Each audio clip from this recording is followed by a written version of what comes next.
하나님의 우산이라는 제목으로 하나님의 말씀을 함께 나누려고 합니다. 지난주 화요일, 목요일 동안 비가 내렸습니다. 비가 내린 뒤에 참 추웠죠. 제가 치과를 갔다가 이렇게 돌아오는 길에 우산을 쓰고 왔는데 우산을 쓰지 않은 청년들을 보게 되었습니다. 군인이었어요. 눈길이 갔어요. 걸어가지 못하고 쳐다봤습니다. 뭐 하나 싶어가지고요. 우산이 없어서 두 사람이 서 있는 거예요. 그러다가 비를 피할 곳을 이렇게 점프를 뛰면서 이렇게 가게를 옮겨가기 시작했습니다. 아마도 비가 온다는 걸 알았을 겁니다. 대전에 화요일, 목요일 비가 온다 알았을 거예요. 근데 그들은 알면서도 준비하지 않았습니다. 우리도 그렇습니다. 살다 보면은 준비하지 않습니다. 알면서도 준비하지 않고 길이 뻔히 보이면서도 준비하지 않을 때가 있습니다. 그래서 우리 삶에도 비가 내릴 때가 있습니다. 어떤 때는 가랑비처럼 그냥 스쳐 지나갈 느낌으로 적게 내릴 때도 있고요. 때로는 장맛비처럼 오랜 동안 비가 내려서 나를 완전히 침체, 거세게 몰아칠 때가 있습니다. 때로는 소나기처럼 예고 없이 올 때가 있습니다. 오늘 준비되지 않은 순간에 우리 마음에 찾아오는 비들이 우리 인생에 있다는 겁니다. 이때 우산만 있으면 됩니다. 우산이 있으면 뭐하죠? 피할 수 있습니다. 피할 수 있고 앞으로 나아갈 수 있습니다. 그래서 우리가 두려움 없이 걸어갈 수 있습니다. 어두울 때는 빛이 있어야 되고 비가 내릴 때는 우산이 있으면 앞으로 나갈 수 있듯이 우리 삶에 꼭 필요한 게 있습니다. 오늘 다윗은 뭐라고 불렀냐? 하나님의 날개의 그늘 아래에 있으면 참 좋겠다라고 얘기하고 있습니다. 오늘 여러분에게 하나님의 날개 그늘 아래 피하는 삶이 펼쳐지기를 축복합니다. 하나님 여러분들 얼마나 사랑하시는지 모르겠어요. 오늘 우리 시대에 살아가는 아이들 참 힘듭니다. 지금 3층에 잠옷실도 있고 여기도 앉아있는 애기들이 있는데 오늘 이 우리나라 한국 학생들 얼마나 힘든가. 우리나라가 끊임없이 계속해서 참 안타까운 현실은 중고등부 그러니까 학생들 이 사망 원인의 1위가 자살이라는 겁니다. 그것도 13년째 아마 올해가 끝나면 이제 14년째 1위가 될 것 같습니다. 이유가 무엇인가 물어봤더니 스트레스입니다. 학업 스트레스, 경쟁. 그래서 10명 중에 4명이 나는 지금 스트레스를 대단히 많이 느낀다. 그리고 일상생활이 안 될 정도로 우울한 사람이 3명이 넘어가 10명 중에 3명이 넘어간다 그래요. 합치면 뭐죠? 10명 중에 7명이 스트레스와 우울증으로 힘들어하고 있다는 겁니다. 오늘 우리의 아이들 살아가는 삶의 시작이 뭐죠? 잠자고 있습니다. 네, 엄청난 스트레스 받습니다. 하루의 절반을 학원에서 보냅니다. 그리고 학교에서 보냅니다. 부모의 얼굴을 볼 시간이 없습니다. 물론 저희 집에 있는 초등학생은 자주 봅니다. 때로는 힘듭니다. 자주 봐서. 그런데 이게 사춘기가 딱 지나가면 중고등학교가 되면 자주 볼 수 없다는 게 참 마음이 아픕니다. 오늘 여러분 부모님들은 어떻습니까? 직장과 삶 속에서 얼마나 하나님을 찾고 있습니까? 아니면 세상 속에 지쳐가지고 하나님의 말씀은 단 1분도 읽기가 힘들고 그래서 오늘 공동체 성경 읽기를 왜 틀어줬냐? 들으라는 겁니다. 들으라는 거예요. 하나님 말씀을. 묵상할 시간이 없으면 눈으로 귀로 들을 수는 있습니다. 오늘 우리의 삶에 부모들이 얼마나 많이 걱정하는가. 대한민국 자녀를 둔 부모 대부분은 자녀의 키가 크기를 원합니다. 그래서 키가 크기를 원해서 성장 보조제를 먹이는 애들이 많습니다. 저도 만약에 먹었다면 키가 컸겠죠. 근데 안 먹어가지고 키가 작은데 아니 이 키를 키우려고 부모들이 어마어마한 돈을 쏟아붓는다는 겁니다. 그리고 내 아이가 뒤처질까 봐 여러 가지 많은 보조제를 먹인다는 거예요. 그래서 아이들이 저도 약을 먹고 있는데 저보다 많은 비타민과 약들을 먹는다는 거예요. 물론 100%는 다 아닐 거예요. 그런데 얼마나 먹냐 보니까 10명 중에 8명은 다 그렇게 먹고 있습니다. 오늘 여러분도 아마도 그렇게 자녀들을 키워내셨을 겁니다. 그런데 그 자녀들의 삶 속에 지금 현재는 어떻죠? 부모도 상처받을 때가 있고 아이도 힘들어할 때가 있습니다. 제가 요즘에 보는 모 드라마가 있는데 대기업 모 부장님의 이야기인데 제목도 재밌어요. 서울 자가에 사는 대기업 김 부장 이야기. 제목도 길고 너무 재밌습니다. 왜 재밌냐? 40대 중반에서 50대를 살아가는 사람이면 누구나 공감할 수 있는 내용입니다. 하나도 빼지 않았습니다. 정확해요. 열심히 살아온 삶의 끝자락에 보상이 있을 줄 알았는데 남은 것이라고는 아무것도 없는 결국 나의 선택이 잘못되어서 빚만 남아가는 그 삶을 바라보게 됩니다. 오늘 우리의 아이들도 스트레스 받고 어른들도 스트레스를 받고 있습니다. 압박감. 강박증 갖고 있습니다. 벗어날 수가 없습니다. 목사님, 저도 한 주간 이 말씀을 묵상하면서 생각해 봤어요. 나는 얼마나 여기 자유로운가? 아니요, 저도 강박증이 똑같이 있어요. 살아가는 거예요.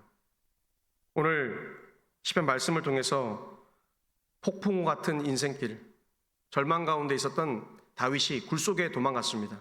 이 말씀을 통해서 우리가 새 힘을 얻기를 축복합니다. 오늘 이 동굴이 어디냐? 학자들이 여러 가지 얘기하는데 성경을 보면 딱 두 가지 않겠습니까? 아둘람 굴 아니면 엔게디의 굴. 근데 저는 엔게디의 굴이라고 바라봐요. 왜냐하면 아둘람 굴에서는 그냥 절망이 그냥 폭풍같이 밀려왔는데, 오늘은 시편 57편을 읽다 보면 폭풍 같은 절망 속에서 한 가닥의 희망을 계속해서 노래하는 거예요. 물론 우리가 읽지 않았지만 57편 6절 이하에서 보면 7절에 특히 이렇게 표현합니다. 오늘 7절 말씀 한번 성경책에 있으면 보시면, 하나님이여 내 마음이 확정되었고 내 마음이 확정되었사오니 내가 노래하고 찬송하리로다. 그러니까 절망 가운데 하나님을 의지하는 거예요. 불평하고 분노하는 게 아니라 그 자리에서 하나님, 내가 믿음으로 확정합니다, 이렇게 얘기하는 거예요. 망했으니까 망한 인생 내 맘대로 살고자 그냥 펼쳐지는 게 아니고요. 신앙생활 이왕 엉망진창했으니까 마음대로 하겠다는 게 아니고요. 믿음이 지금 망가졌으니까 마음대로 예배드리겠다는 게 아니라 이제 그것을 바로잡겠다는 거예요. 오늘 이 자리에 계신 모든 분들이 하나님을 예배하는데, 오늘 우리 교회가 뭡니까? 하나님의 영광을 이끄는 공동체가 되고자 합니다. 할렐루야. 하나님이 찾아오셔야 돼요. 지금 이 순간에도 예배의 자리에 하나님이 찾아오셔서 만져주고 하나님이 임재하셔서 함께 예배드리고 말씀을 준비한 목사와 함께 이 눈빛을 마주치면서 듣는 사람이 있고요. 눈빛을 마주치면서 열심히 한번 말해봐라. 나는 뭐 하겠다는 거예요? 한 귀로 듣고 한 귀로 흘리겠다. 여러분, 어떤 삶을 사십니까?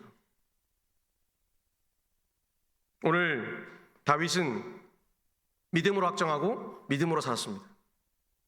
물론 그의 삶이 100% 처음부터 끝까지 너무나 완벽하게 흘러간 건 한 번도 없습니다. 한 번도 없어요. 그런데 그의 마지막 죽음 이후에 그 삶을 뭐라 그래요? 아주 완벽하게 신앙으로 산 왕은 뭐라고 그러냐? 다윗의 길로 가였다, 이렇게 얘기합니다. 우리 성경 일단 나오잖아요, 그죠? 열왕기상 하에 보면 다윗의 길로 갔구나, 잘했구나. 여로보암의 길로 갔구나, 악한 놈이구나. 오늘 여러분의 인생이 다윗의 길로 가시기를 축복합니다.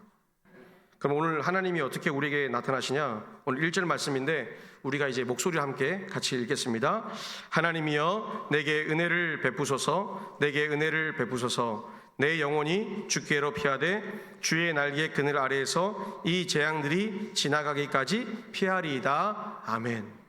오늘 여기 중요한 대목이 있습니다. 은혜를 베풀어 달라고 하나님께 간절히 외치는 거예요. 이런 거예요. 내가 지금 가난하고 힘드니까 물질을 달라 그럴 때가 있고, 내가 정말 지혜가 부족하고 지식이 부족해서 공부가 안 돼서 힘들 때 하나님께 간절히 외치는 거예요.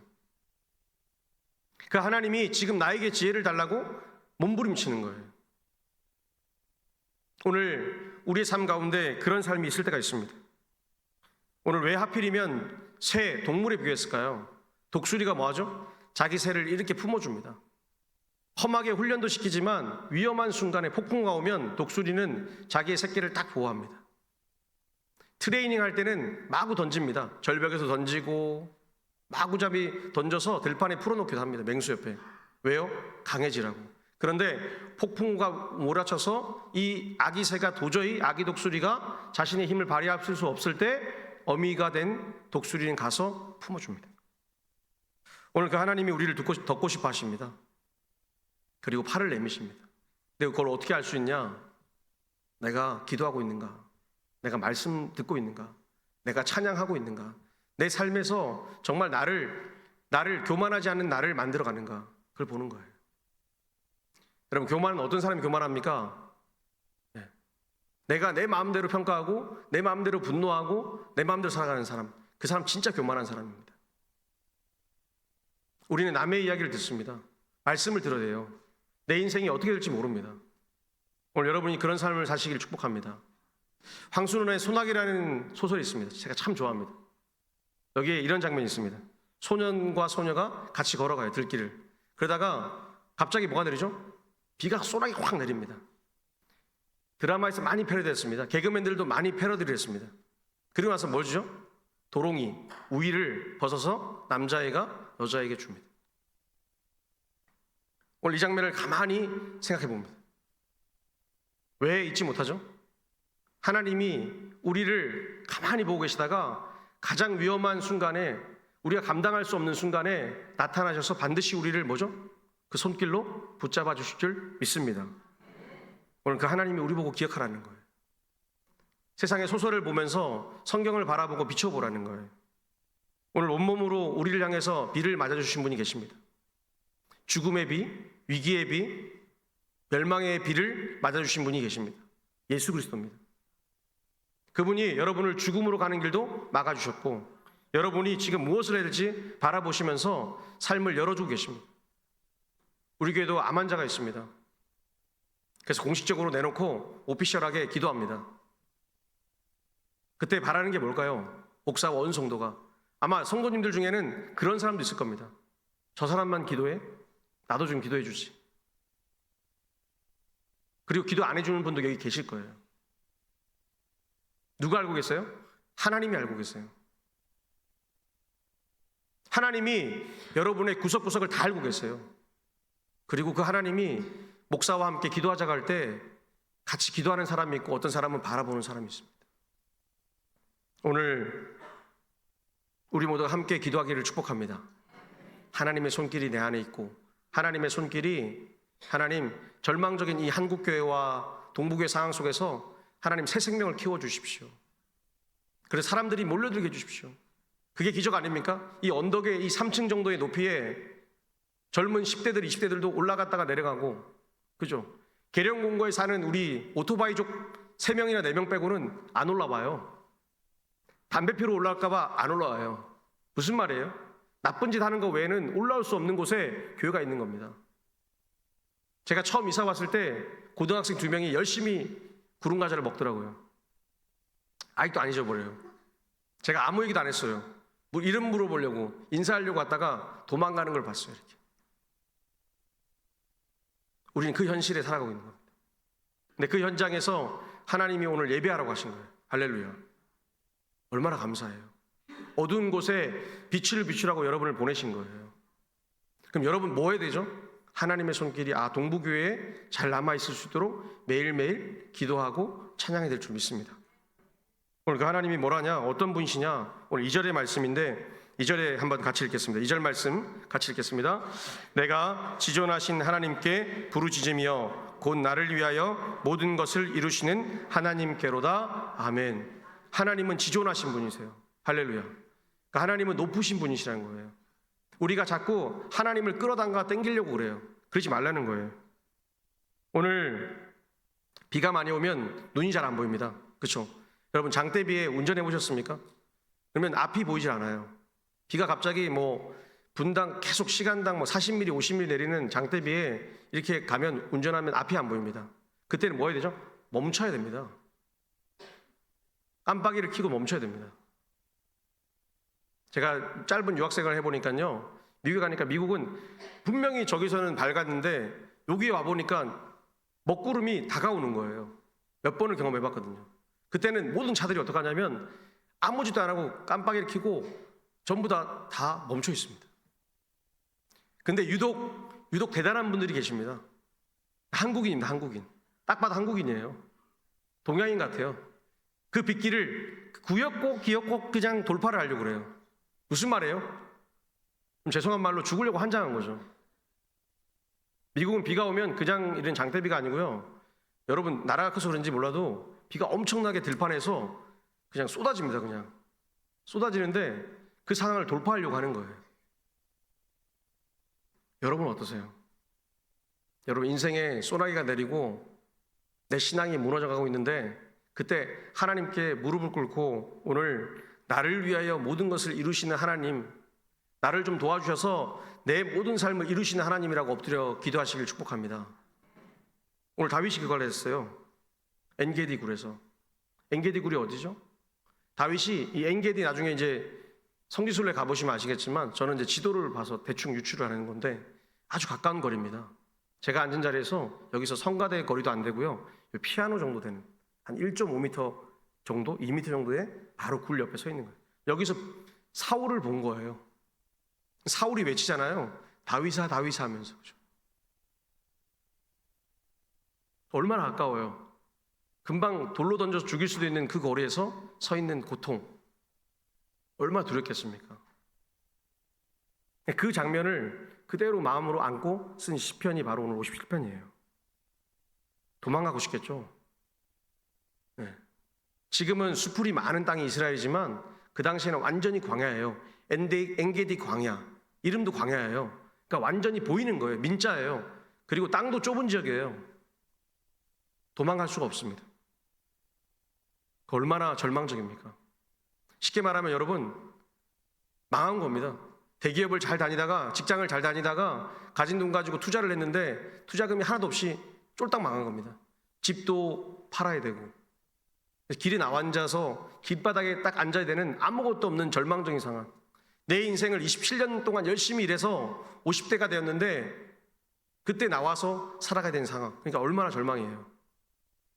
그때 우리가 이렇게 말할 수 있겠습니까? 하나님, 나를 위하여 모든 것을 이루시는 분이니까 다 하시겠다. 참 쉽지 않습니다. 오늘 그럼에도 불구하고 하나님 앞에 우리가 요청해야 됩니다. 하나님, 환경과 조건, 결과에 상관없이, 모든 것에 상관없이 다시 나를 살리시고 이루어주시는 분은 하나님이신 줄 믿습니다. 이 고백이 우리에게 있어야 될 줄 믿습니다. 오늘 아까 얘기했던 우리 한국 사회를 살아가는 우리 귀한 아이들, 아까 상 받았던 우리 아이들, 이 아이들의 10명 중에 72%가 나는 행복하지 않습니다라고 했습니다. 나는 행복하지 않습니다. 우리나라가 OECD 중에 가장 학력이 높습니다. 탑 클래스 중에 탑입니다. 가장 똑똑해요, 쉽게 말하면. 근데 가장 똑똑한 우리 민족 아이들이 커서 이루는 생산율은 세계 최하입니다. 제가 얘기했으면 이게 힘도 없을 텐데 신문에서 그러더라고요. 우리나라에 사는 아이들은 다 똑똑합니다.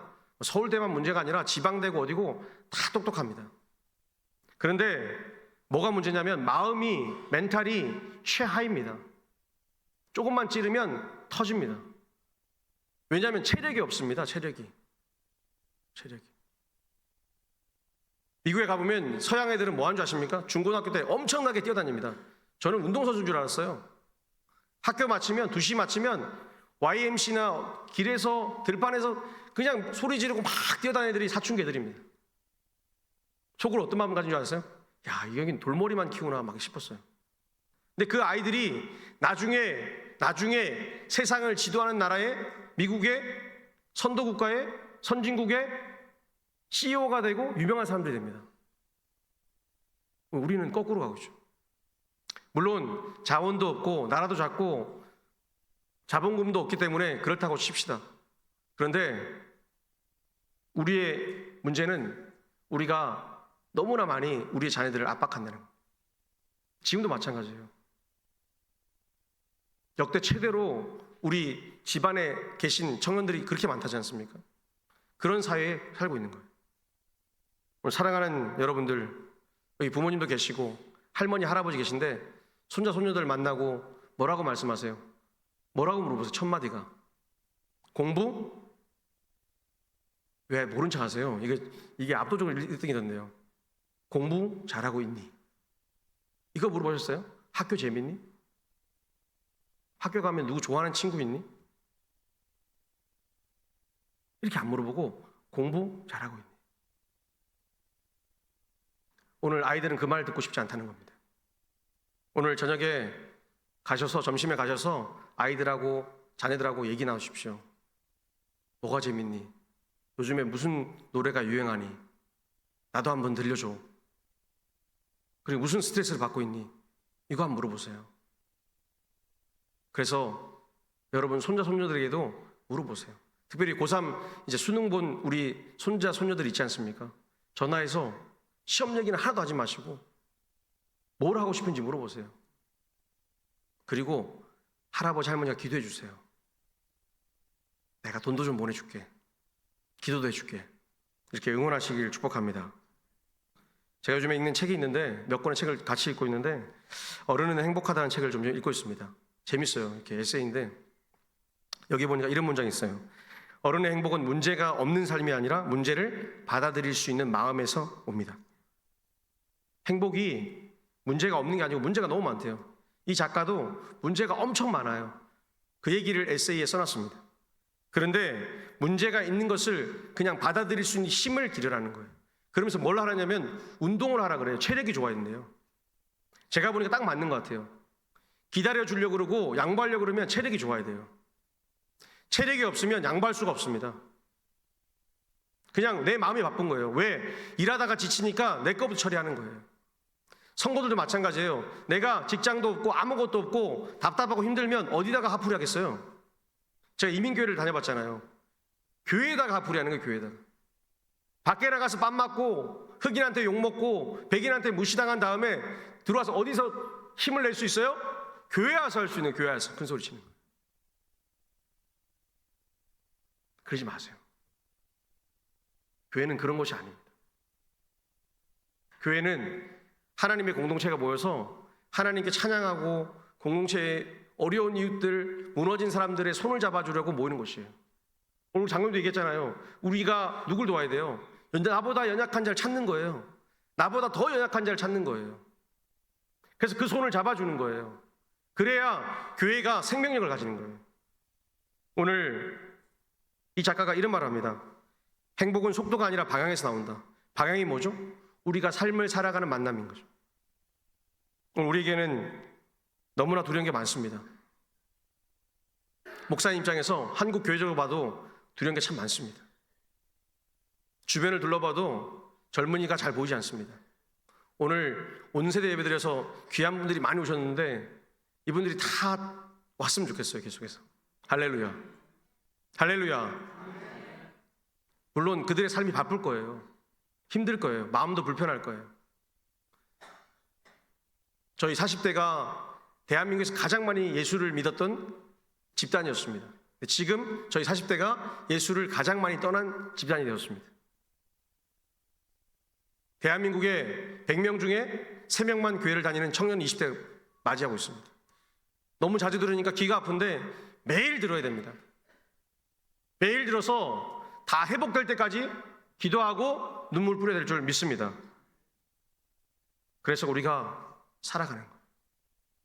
오늘 절망적인 세상에서 하나님 내 그늘이 되어주시고 내 우산이 되어서 내가 어떤 비가 와도 시야 확보만 하게 해주시옵소서. 할렐루야. 비가 와도 우산을 들고 시야만 확보할 수 있으면 얼마나 좋겠습니까? 비를 피할 수는 없어요. 다 우산 들으면 비를 맞아요. 많이 맞진 않죠. 그런데 맞으면서 앞으로 나아갈 수 있잖아요. 근데 우산이 없으면 나아갈 수 없는 거예요. 오늘 이게 아마 우리 세대를 살아가는 저와 같은 40대 청년들, 직장을 구하는 청년들, 직장 속에서 계약직으로 아둥바둥한 청년들, 그 삶이 펼쳐진 거예요. 매일 학교 가서 대학 가서 열심히 공부해야 되는데 아르바이트 하기 바쁜 청년들. 제가 미국 가서 놀란 거는 대학생들이 아르바이트에 집중하지 않아요. 왜냐하면 나는 공부를 하러 왔기 때문에 대학을 가서 공부를 하는 거예요. 근데 많은 유학생 중에 특별히 어려운 재정 때문에 아르바이트 하는 분들을 봤어요. 저도 물론 했지만요. 공부가 되겠습니까? 잘 안 돼요. 오늘 하나님 우리에게 말씀하세요. 너희가 살아가는 상황이 어떠냐? 오늘 4절 5절에 보니까 그 상황이 너무나 힘듭니다. 뭐라고 하냐면 다윗도 너무 힘들어서 이렇게 고백해요. 내 영혼이 사자들 가운데 살며 내가 불사르는 자들 중에서 누웠으니 곧 사람의 아들들 중에라. 그들의 이는 창과 화살이요 그들의 혀는 날카로운 칼 같도다. 아멘. 아멘이세요? 이 절망적인 상황 무섭지 않습니까? 내 영혼이 내 마음이 사자들 가운데 살고 있대요. 내가 불사르는 그 불, 이번에 어제 참 안타까운 일이 있었잖아요. 그죠? 홍콩에서. 그 불 가운데 있는 그 고통 속에 있는 절망 속에 있는 상황 속에서 창과 화살이 내 주변을 찌르고 있는데 그 상황을 내가 살고 있다는 겁니다. 근데 오늘 그 상황 속에서 이 상황이 절대로 바뀌지 않습니다. 앞으로 점점 더 가혹한 신앙적, 우리가 신앙을 믿고 살아가는 이 시간이 아주 힘들어질 겁니다. 더 많이 세상은 세속화되어서 빠르게 변해갈 겁니다. 교회는 나날이 힘을 잃어갈 겁니다. 그래서 이 목사가 매일 얘기하는 겁니다. 단단하게 믿음을 붙잡지 않으면 100% 흐지부지하게 살다가 그냥 가는 겁니다. 오늘 이렇게 불안하고 두려운 상황 속에서 하나님의 말씀을 단단히 붙잡으시길 축복합니다. 오늘 그 하나님이 우리에게 말씀하세요. 로마서 8장에서 이렇게 말씀하세요. 사망이나 생명이나 현재일이나 장래일이나 어떤 피조물로도, 너무 유명하죠, 우리를 그리스도 예수 안에 있는 뭐죠? 하나님의 사랑에서 끊을 수 없으리로다. 할렐루야. 사망도 생명도 현재일이나 장래일이나 어떤 상황 속에서도 하나님이 내가 예수 그리스도를 믿습니다 고백한 사람에게서 하나님의 그 사랑을 끊을 수 없도록 붙잡아 주신다는 겁니다. 오늘 그 삶이 우리에게 펼쳐지길 축복합니다. 그리고 하나님이 그 손을 매일매일 내밀고 있습니다. 그때 우리가 손을 꽉 붙잡아야 됩니다. 우리가 어린아이들하고 쇼핑몰 가보면 애기들이 어떻게 해요? 부모 손을 꽉 붙잡고 있어요. 근데 애기는 앞이 안 보여요. 그죠? 엄마의 손만 붙잡고 있습니다. 아빠의 손만 붙잡고 있습니다. 엄마의 손과 아빠의 손이 뭐죠? 하나님의 우산인 거예요, 걔한테. 오늘 여러분의 기도가 자녀를 향한 축복이 뭐죠? 아파트가 아니에요. 10억, 20억 아니에요. 나중에 20년 지나보세요. 물가가 더 오르고 감당할 수가 없을 거예요. 그때 뭐가 필요하죠? 그 아이가 마음으로 붙잡을 수 있는 힘, 신앙의 힘, 말씀의 힘이 필요한 줄 믿습니다. 오늘 그 삶이 우리에게 펼쳐지길 축복합니다. 흔들리지 마십시오. 할렐루야. 자녀들도 흔들리지 마십시오. 하나님이 함께 하세요. 하나님이 오늘도 우리 동부교회 온세대 예배를 통해서 잠옷이 열심히 지금 춤추고 저기 하고 있는데, 우리 사랑하는 애들 열심히 쟤네들을 향해서 축복해 주세요. 쟤네들이 살아올 상황이, 조건이 하나님 안에, 하나님 교회가 부흥하여서 왜 제가 외치겠습니까? 부흥해야 친구들이 있을 거 아니에요. 대학 갔더니 다 불신자예요. 야, 증명해봐, 증명해봐. 하나님 데려와봐 임마. 욕하잖아요. 그죠? 지금 이게 시대인 거예요. 성경은 신하잖아. 짝퉁책이잖아. 니도 안 믿잖아. 니도 그대로 안 살잖아. 이렇게 자꾸 우리에게 자책하게 만듭니다. 그때 말씀하세요. 내가 좀 부족해 보일지라도, 우리 목사님이 그러는데 내가 의인이래. 예수의 옷을, 배운 걸 그대로 써먹으세요. 예수님의 옷을 내가 지금 입고 있는데 가끔씩 내가 예수님의 옷을 잘 벗을 때가 있어. 내가 좀 부족해서 그래. 그런데 우리 목사님 그러는데 예수님의 옷이 지금 나를 꽉 두르고 있대. 왜? 예수님이 그러고 있으니까. 자꾸 윤리적이고 도덕적이고 책임 갖고 행동 가지고 그것 가지고 질타하면 나는 도저히 너하고 상대가 안 돼. 딱 얘기해 주세요. 근데 왜 믿는 사람들이 맨날 이 얘기를 안 하세요? 엉뚱한 얘기를 하세요. 그래, 내가 좀 부족해. 아니면 승질내고. 그런지 세상 사람들이 무시하는 거 아닙니까? 교회 가서 신앙생활 그렇게 열심히 했다는데 왜 예수는 한마디도 못 전하냐고. 오늘 여러분들 흔들리지 말고 그 삶에서 잘 살아가시길 축복합니다. 하나님의 아는 지식 풍성해지시고 하나님의 손길이 내 안에 넘쳐나는 귀한 삶이 되시길 축복합니다.